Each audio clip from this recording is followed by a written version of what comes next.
pour commencer, nous avions un petit film pour lancer cette intervention.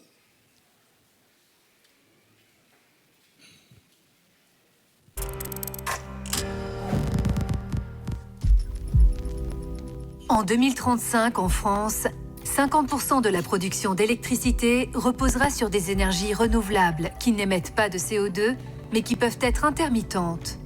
Pour garantir sur le long terme une production d'électricité stable et capable de s'adapter aux évolutions quotidiennes de la consommation, sans recourir aux énergies fossiles, EDF propose de remplacer ses plus anciennes centrales nucléaires par une version optimisée de l'EPR, l'EPR2. L'EPR2, qu'est-ce que c'est ? Un réacteur qui s'appuie sur les réussites et les atouts de l'EPR. Une puissance de 1670 MW permettant à 2 réacteurs d'alimenter pendant près de 60 ans la moitié d'une région comme l'Île-de-France sans émission de CO2. Des exigences de sûreté parmi les plus élevées au monde. Des performances environnementales toujours améliorées. Les évolutions proviennent de l'intégration du retour d'expérience des EPR en construction et en exploitation dans le monde. L'objectif ? Rendre l'EPR2 plus facile à construire et plus compétitif. Comment faire ? En simplifiant le design et notamment le génie civil. En préparant dès la conception le planning de construction grâce à une maquette 4D. En fonctionnant en entreprise étendue, afin d'impliquer fournisseurs et exploitants dès la conception et ainsi bénéficier de leur expertise. En industrialisant, c'est-à-dire en s'approvisionnant en équipements standardisés et directement disponibles auprès des fournisseurs. En préfabriquant certains composants en usine pour optimiser le planning de construction. En construisant par paire pour bénéficier de l'effet de série et ainsi faire baisser les coûts. EPR2, c'est aussi un réacteur conçu avec une grande souplesse de pilotage pour accompagner le développement des énergies renouvelables. Toujours aussi sûr, plus simple à construire, plus compétitif, l'EPR2 s'intégrera à l'horizon 2035 aux côtés des énergies renouvelables dans un mix électrique français diversifié et neutre en CO2.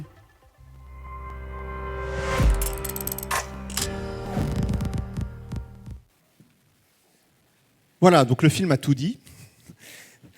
Je vais essayer quand même de revenir sur quelques-uns des grands facteurs clés, des grands facteurs de succès du projet EPR2 dans ces prochaines années. Vous l'avez compris, le projet EPR2, c'est le projet industriel d'EDF pour construire 3 paires de réacteurs en France, sur la base de cette version optimisée de l'EPR que nous appelons EPR2, et finalement, avec ce réacteur, amorcer un renouvellement partiel du parc nucléaire français. Alors, ce projet, il n'est pas nouveau. Il a été engagé par EDF et Framatome il y a maintenant 4 ans. Son moteur, finalement, et le film a beaucoup insisté là-dessus, c'est l'intégration du retour d'expérience. C'est-à-dire que tout le sujet de ce projet, c'est de réussir à intégrer l'ensemble du retour d'expérience dont nous disposons dans l'EPR. Retour d'expérience de nos chantiers, bien sûr, en France, en Finlande, en Chine, en Angleterre maintenant, mais aussi retour d'expérience du parc en exploitation et en particulier capitaliser sur cette immense base de données que nous possédons sur le parc français. Voilà, donc à l'heure où on parle, on a à peu près 600 ingénieurs qui travaillent sur ce projet, que ce soit chez EDF, chez Framatome, chez Advance, mais aussi chez un certain nombre d'entreprises de la filière industrielle qui d'ores et déjà contribuent au projet. Vous en verrez d'ailleurs, je crois, certains représentants juste après dans la prochaine table ronde. Alors, quand je dis qu'on vise à prendre en compte le retour d'expérience, l'EPR2, c'est clairement quelque chose qui est dans la famille EPR. Vous savez qu'il y a plein de variantes dans la famille EPR. L'EPR2, c'est une variante de la famille EPR. Ça capitalise sur ce modèle-là. C'est donc un réacteur de forte puissance, un réacteur qui fait 1670 MW électriques. C'est un réacteur qui reprend les principes de fonctionnement de l'EPR. C'est la même chaudière, le même groupe turbo-alternateur, etc. Donc ce ne sont pas là où vont être les évolutions. C'est un réacteur qui capitalise sur toutes les performances de sûreté. Vous savez que l'EPR aujourd'hui, il y a bien un sujet qui est consensuel, c'est son niveau de sûreté, qui est très reconnu en France certes, mais aussi partout dans le monde. Et puis, c'est un réacteur qui capitalise sur les performances environnementales, dont on ne parle pas toujours beaucoup, mais on a des performances environnementales sur l'EPR qui sont très bonnes. Par contre, il faut bien reconnaître que sur certains sujets, le retour de nos expériences nous apprend que nous pouvons faire mieux, que nous pouvons améliorer certains sujets. J'en ai 3 en tête, 3 que je vais vous développer un petit peu. Le premier, c'est celui de la constructibilité. Comment faire pour que le chantier soit plus facile à réaliser, comment l'EPR est plus facile à construire. Le second, c'est celui de l'industrialisation. C'est finalement comment on fait pour que l'EPR soit plus accessible aux industriels, plus standard. Et puis le dernier, c'est celui de la performance de l'ingénierie, de développement du projet, de conception, de conduite du projet sur le site.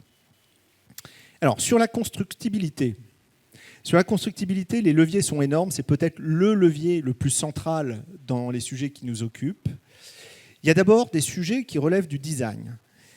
On a un certain nombre d'options qui existent dans l'EPR, qui sont des options qui sont nées, j'allais dire, du compromis franco-allemand. Vous savez, l'EPR, c'est d'abord le rapprochement de 2 filières industrielles. Et donc, quand on a conçu l'EPR, on a dû intégrer un certain nombre d'options qui étaient à destination des électriciens allemands. Ces options-là, elles ne sont pas utilisées par les électriciens français, elles ne l'étaient pas avant, elles ne le seront pas demain. Et donc, on n'a plus lieu de les garder pour un modèle qui n'a pas vocation à être construit en Allemagne. Donc, on peut retrouver, pour vous donner des exemples concrets, sur l'EPR, on peut faire de la maintenance dans le bâtiment réacteur quand le réacteur est à pleine puissance. C'est quelque chose qu'on ne fait pas en France. Donc, la DPN, l'exploitant français, n'utilise pas ce genre de pratique. Et donc, typiquement, c'est là une option qu'on n'a pas retenue. Il y a ensuite tout le travail autour du génie civil. C'est un travail qui est en grande partie derrière nous. C'est tout le travail qui vise à faire un génie civil plus facile à réaliser sur le site. Alors, ça peut être à travers des choix de conception. Sur l'EPR, souvent vous l'avez déjà entendu, sur EPR2, on est avec une enceinte de confinement qui est une enceinte à simple paroi, épaisse, avec un liner métallique, qui bien sûr a des performances au moins équivalentes que celles que l'on a sur l'EPR, à la fois vis-à-vis des accidents internes du réacteur ou vis-à-vis des accidents externes comme la chute d'avion. Par contre, ça nous permet d'avoir un ouvrage qui est plus simple à construire. Il y a des options un peu comme ça, un peu macro, de grande ampleur, mais le combat du génie civil, il est aussi sur une foultitude de petites singularités, de petits écarts qui, sur site, pris un par un, coûtent quelques jours. Mais quand on en a des milliers sur une installation, l'impact sur le chantier est considérable et donc il faut chasser chacun de ces petits écarts. C'est un travail qu'on a réalisé avec les entreprises de génie civil françaises qui ont été présents dans le projet les 3 dernières années pour corriger avec nous tous ces petits points de singularité. La constructibilité, c'est aussi dans le domaine des montages électromécaniques. Là-dedans, il y a beaucoup de leviers. Un des très grands leviers qu'on explore, c'est celui de la préfabrication, de la constitution de grands ensembles préfabriqués que l'on va pouvoir assembler, souder à l'extérieur du site, ou en tous les cas pas directement dans l'installation industrielle, et qu'on amène ensuite par conteneur sur le chantier, ce qui réduit l'intensité d'activité sur le chantier lui-même. Alors, ce genre de préfabrication, il peut arriver qu'on la pousse encore plus loin, et c'est ce qu'on appelle la modularisation, qu'on adresse plutôt côté îlot conventionnel. Et là, on va être capable de fournir un bâtiment qui arrive par module entier. Donc le bâtiment arrive sur des camions, et puis on va juste assembler les modules entre eux. C'est l'exemple que vous avez en bas à droite.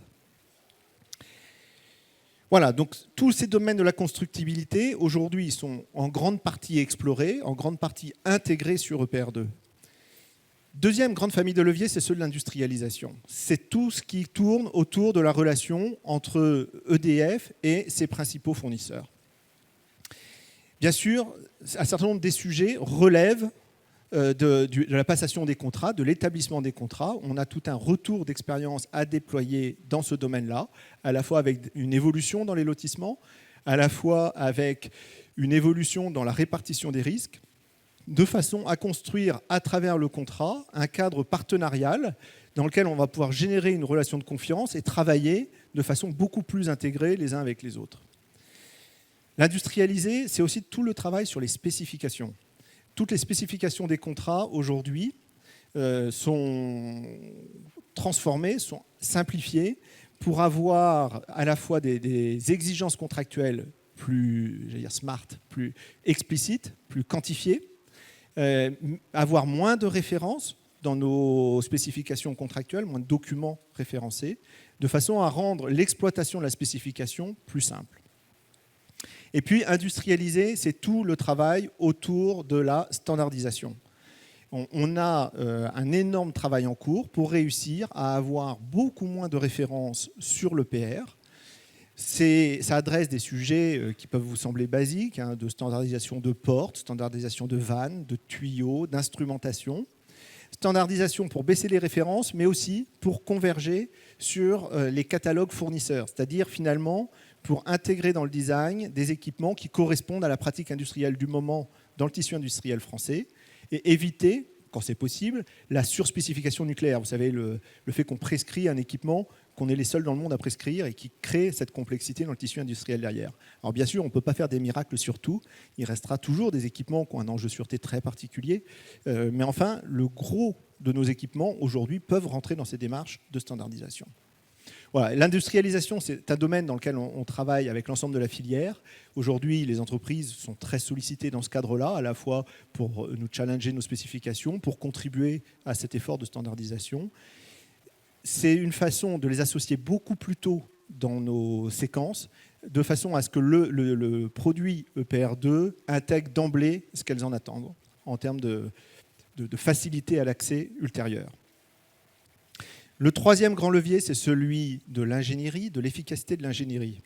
Alors, si vous avez en tête le retour d'expérience de nos chantiers EPR, sur l'EPR, nous avons souffert quand même d'études qui arrivent tardivement sur le chantier, de modifications qui arrivent encore en nombre alors que le chantier est en cours, venant perturber l'exécution, la construction.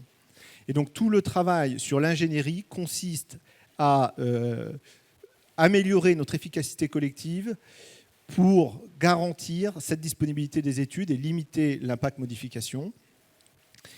Ça se traduit à la fois par une transformation dans le domaine des méthodes, avec le déploiement de l'ingénierie système, mais aussi dans une transformation dans le domaine des outils, avec une énorme transformation digitale. On bascule sur des univers complètement data-centriques. On déploie des solutions qui étaient difficilement exploitables il y a ne serait-ce que 3 ans en arrière. C'est notamment tout ce qui est la planification 4D, qui couple les maquettes et les plannings, etc. Voilà. 3 leviers qui aujourd'hui sont en très grande partie intégrés et qui nous permettent de construire l'offre EPR2. Alors l'offre EPR2, c'est quoi? Aujourd'hui, on est en train de construire l'offre de 3 paires de réacteurs, donc 3 paires, qui sont des copies conformes entre eux. Donc on est vraiment dans des objets standards et qui sont structurés comme un programme. On renoue là avec ce qui a fait le succès du parc nucléaire français, une approche programme et des contrats d'équipement qui vont s'appliquer à l'ensemble des 3 paires. Et donc typiquement, on va pouvoir, avec ça, donner de la visibilité au tissu industriel, le projeter sur un planning long, mais aussi mutualiser un certain nombre de coûts, puisque quand on fait ça, un coût de développement, un coût de qualification, tous ces coûts-là qui sont dans chaque contrat, n'est payé qu'une fois en début de programme, et puis ensuite, on peut les mutualiser. Voilà, donc première chose, on renoue avec cette approche programme. Au sein de ce programme, chaque paire est espacée de 4 ans. Donc c'est un programme qui a une intensité plus faible que ce qu'on a connu sur le parc. Ce programme, le grand challenge de nos équipes aujourd'hui, c'est de le chiffrer, de constituer l'offre. Il nous faut pour ça d'abord une maturité suffisante du design. C'est tout le sujet des études, d'avancer suffisamment dans les études pour avoir une maturité de design qui nous permet de faire une offre robuste. On a besoin derrière ça d'un planning très détaillé, d'un planning dans lequel on a confiance. Et c'est tout le travail des équipes de construction que de rentrer d'ores et déjà dans une planification détaillée du chantier avec les industriels pour se donner confiance sur un planning. Et puis, évidemment, on a besoin de coûts. Et donc, le coût, c'est bien sûr des bases de chiffrage. La situation est quand même très différente que ce que nous avions connu auparavant. Quand on a conçu l'EPR, par définition, l'EPR, on le connaissait peu. On n'avait jamais construit. Aujourd'hui, on a tout le retour d'expérience disponible. Donc, on a une connaissance fine des données de coût de l'EPR. Mais pour pouvoir s'engager sur le coût d'un programme, on a besoin pour ça de s'adosser sur un certain nombre d'offres engageantes de nos grands partenaires sur le projet. Et c'est tout le sujet des appels d'offres qui sont en cours pour adosser l'offre que nous allons faire à l'État sur des engagements contractuels de nos grands partenaires. Cette offre, et c'est le grand challenge, nous devons la remettre à l'État mi-2021. C'est sa commande, c'est ce qu'avait demandé le président de la République dans son discours de 2018. Tout le projet aujourd'hui est focalisé sur cet objectif, remettre cette offre mi-2021.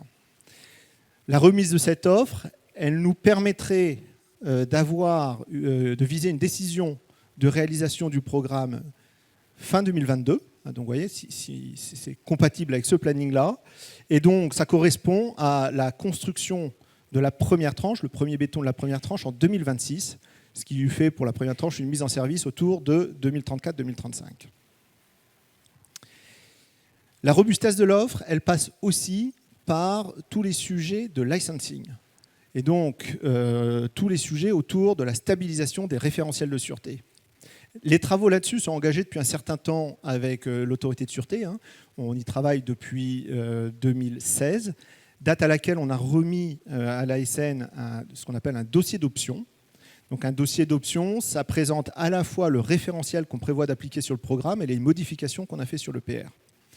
L'instruction de ce dossier a été réalisée en 2017-2018, parfois par des personnes qui sont dans la salle. Et les conclusions de cette instruction ont été formalisées à travers un avis de l'ASN qui a été publié en juillet 2019. Cet avis, il est globalement positif, c'est une très bonne nouvelle. Il nous reste 1 ou 2 points à approfondir, notamment tout le sujet de l'exclusion de rupture, sur lequel le retour d'expérience Flamanville nous nourrit encore. Et ce point-là appelle à un certain nombre d'échanges complémentaires avec l'ASN tout au long de l'année 2020. Voilà. La prochaine grande étape maintenant, c'est la remise du rapport préliminaire de sûreté, qui sera remis début 2021. Vous savez que c'est une pièce essentielle pour aller vers un décret d'autorisation de création. Donc c'est la prochaine grande étape dans le domaine du licensing. J'ai beaucoup parlé, côté ASN, des référentiels de sûreté. Il faut avoir en tête aujourd'hui que la préoccupation de l'ASN, en tous les cas c'est comme ça que je la comprends, n'est pas que dans les questions des référentiels, elle est aussi dans la question de la qualité. Qualité de nos fabrications, qualité dans nos usines, qualité sur le chantier, qualité de nos montages. Cette préoccupation, vous l'avez probablement bien en tête, elle est au cœur du rapport de Jean-Martin Fols, qui a beaucoup mis en avant ce sujet qualité. Elle est au cœur du plan d'action d'EDF et de la filière aujourd'hui, que l'on appelle Excel, et qui décrit comment nous prévoyons de nous y prendre, comment nous y prenons aujourd'hui pour reprendre la main sur ce sujet de la qualité. Ça renvoie vers un devoir de retour d'expérience pour tout le monde, bien sûr dans chaque entreprise, dans chaque usine. Il nous faut aujourd'hui travailler sur ce retour d'expérience, voir qu'est-ce qui nous apprend sur nos outils industriels, qu'est-ce qui nous apprend sur les investissements qui sont peut-être nécessaires sur certaines de nos installations, ce qui nous apprend aussi dans le domaine des compétences et le besoin que l'on peut avoir de recruter. Alors d'habitude, quand je dis ça aux industriels, ils me répondent certes, mais tout ça, ça appelle de la visibilité. Et donc, on a un grand sujet qui est aussi de réussir, en même temps qu'on annonce Excel, qu'on demande un certain nombre de choses, il faut réussir à donner de la visibilité aux industriels. C'est un sujet auquel on s'attelle. On a eu, il y a quelques semaines, un grand événement avec l'ensemble de la filière industrielle que l'on a appelé le Makers Day, qui a donné lieu à une mobilisation énorme de toutes nos entreprises de la filière, qui, à travers des échanges entre les différents donneurs d'ordre, les entreprises, etc., a permis de travailler ensemble sur c'est quoi les projections en termes de planning, en termes de spécifications, de rentrer plus dans le détail de comment au-delà de ce programme qui est un peu macro, on rentre dans le détail de chaque appel d'offres et de chaque prestation à réaliser. Ce besoin de visibilité, il va rester présent et c'est un des grands challenges de nos prochains mois. Voilà, j'arrive au bout de ce que je voulais vous dire. J'espère vous avoir illustré ce qu'étaient nos grands facteurs clés de succès pour ce programme EPR2. Finalement, en conclusion, ce que je voudrais vous redire, c'est que nous saurons au rendez-vous de mi-2021, nous saurons remettre une offre qui sera de qualité, une offre qui sera robuste, qui sera fondée sur un engagement collectif d'EDF bien sûr, mais de toute la filière industrielle, et qui constituera un socle pour prendre une décision d'engager un programme de 3 paires de PR2 en France. Je vous remercie.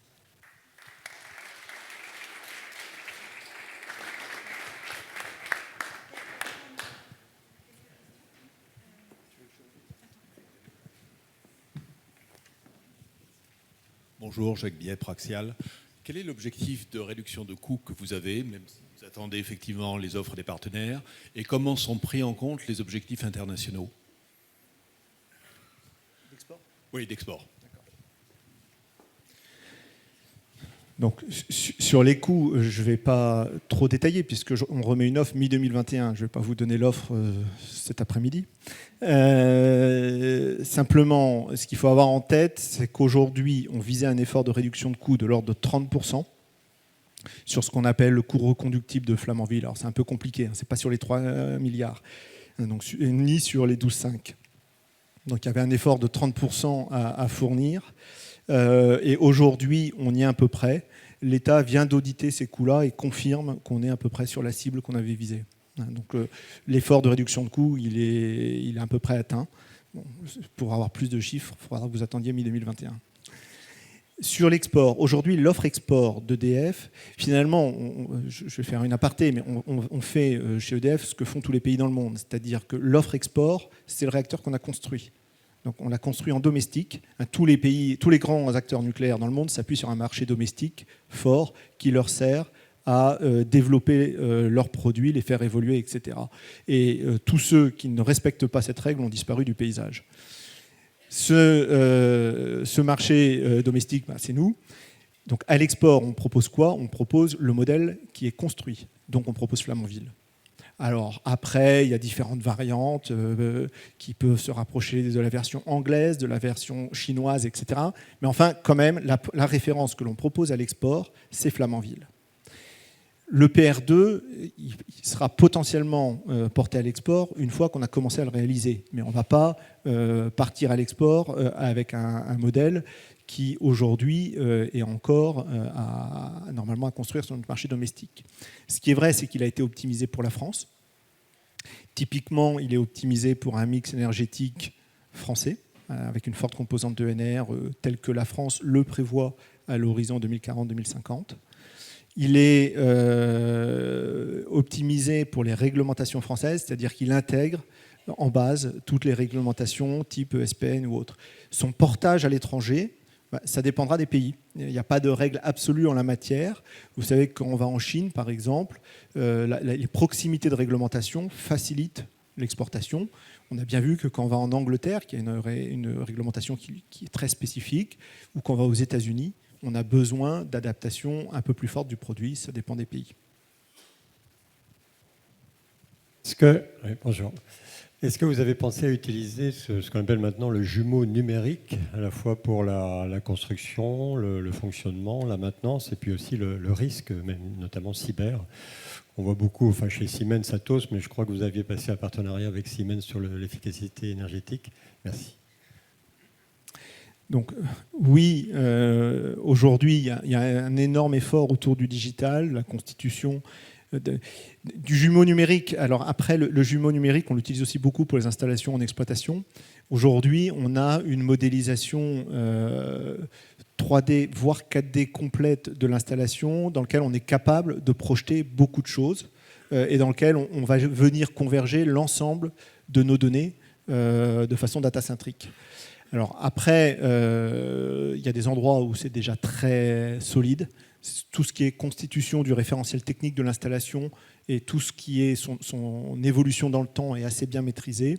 L'énorme effort aujourd'hui qu'on pousse, c'est le sujet du chantier, avec en particulier toute la gestion de données de chantier, qui est un sujet un petit peu différent que le jumeau numérique de l'installation même, et puis tout ce qui est la gestion intégrée des plannings, avec des solutions qui sont beaucoup plus performantes, notamment pour coupler pour avoir le film du chantier, hein, de coupler tout ce qui est évolution de la construction, de la maquette, de nos installations, avec le planning qui permet aux gens de se projeter pour leurs activités dans une installation à 1 an ou 6 mois devant eux.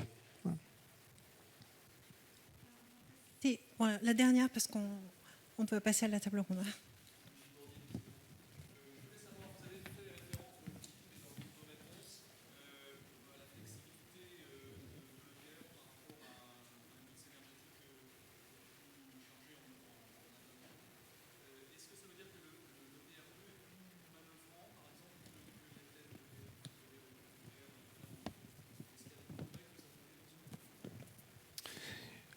Alors, oui, le PR2 est plus manœuvrant que le PR Flamanville, pour répondre clairement à votre question.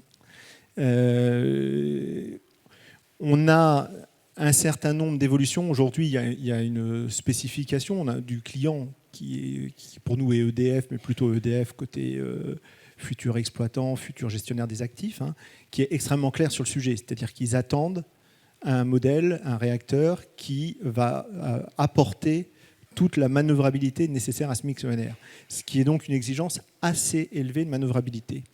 Alors, elle est assez élevée, mais elle n'est pas radicalement différente de ce qu'on sait faire sur le 900 MW aujourd'hui. Hein, donc, il ne faut pas non plus surestimer ça.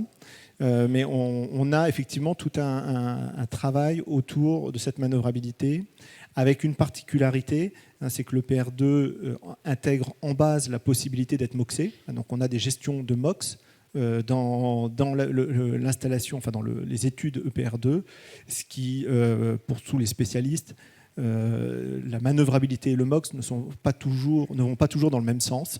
Et donc il y a un vrai travail d'optimisation en intégrant ces deux contraintes.